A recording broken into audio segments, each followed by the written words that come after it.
நீங்கள் யாவரும் எப்படி இருக்கீங்க? சந்தோஷமா இருக்கிறீங்களா? இன்றைக்கு குடும்பத்துல அநேக போராட்டங்கள், அநேக பாடுகள், அநேக பிரச்சனைகளுக்கு மத்தியில் இருக்கிறீங்களா? கர்த்தர் உங்களோடு பேசுற இந்த வார்த்தை, பலங்குண்டு திடமனதாயிரு, கலங்காத திகையாத, அவர் உன்னை கொண்டு செய்கிற காரியம் பெரியதா இருக்கும்னு கர்த்தர் சொல்றாரு.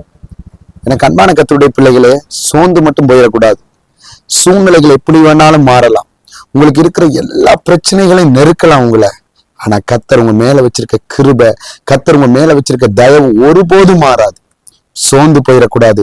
இந்த சமூக வலைத்தளங்கள்ல நீங்க ரொம்ப பாரத்தோடு, ரொம்ப துக்கத்தோடு, ரொம்ப உடைக்கப்பட்ட இருதயத்தோடு இந்த நேரத்துல இந்த வார்த்தையை எங்கிருந்து வேணாலும் பார்த்துட்டு இருக்கலாம். இதுவரைக்கும் உங்களுக்கு வழிவாசல் அடைக்கப்பட்டிருக்கலாம். கடன் பிரச்சனை, நெருக்கங்கள், போராட்டங்கள், பாடுகள், அவமானங்கள், உபத்திரவங்கள், எந்த காரியங்கள் உங்களோட இருந்தாலும் நீங்க கவலைப்படாதீங்க. உங்களை எல்லா காரியத்துக்கும் விலக்கி பாதுகாக்கிற கர்த்தர் உங்களோட இருக்கிறாரு. அவர் உங்களை கொண்டு செய்ய போற காரியம் ஒருபோதும் தடை